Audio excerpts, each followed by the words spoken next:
Salvatore Alessi e Giovanni Vezzosi a colloquio col vostro avvocato. Buonasera, avvocato. Siete venuti per cercare una bella notizia? No, è perché giuro che siamo stanchi sta accadendo.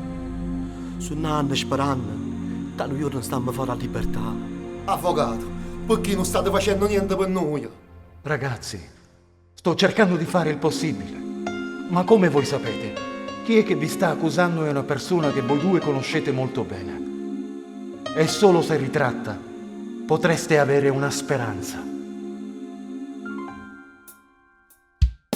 Chiusi cavinda non si può stare, ragazzi uniti noi senza un'età, Napoli, Roma, Palermo, ma come si fa?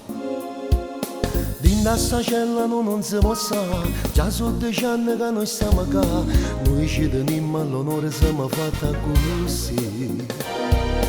Voi condannate senza pietà, chi parla assai senza riverità, ci hanno accusato sta gente ma che fa vività.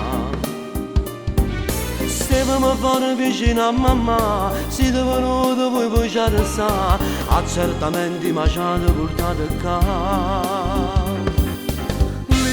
Libertà, sta parola per me non ha senso, chi è che mi può spiegare? Sto qua quando mi hanno avvisato che mamma moreva e cercava me, manco l'ultimo passo un abbraccio, nemmeno uno giorno ci potete accattare.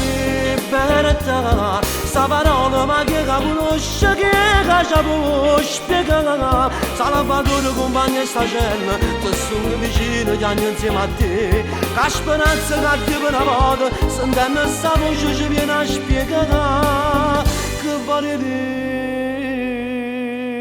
libertà.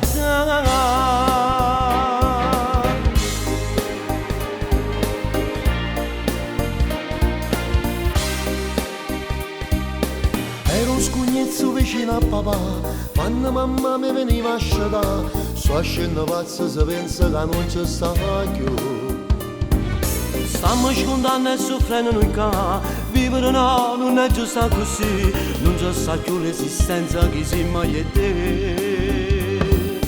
Libertà, sta parola per me non ha senso, chi è che mi può spiegare? Stavo qua quando mi hanno avvisato che mamma moreva e cercava me, manco l'ultimo passo un abbraccio, nemmeno uno giorno ci potete accattare.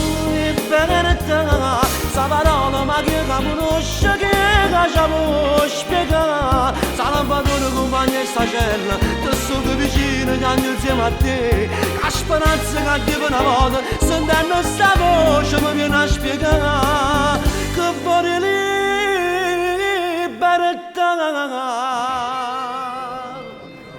In piedi, entra la corte. Visti gli articoli di Costituzione del Codice di Procedura Penale, la Corte condanna gli imputati alla pena di anni 15 di reclusione. La Corte si ritira. Mi dispiace mamma, mi dispiace mamma.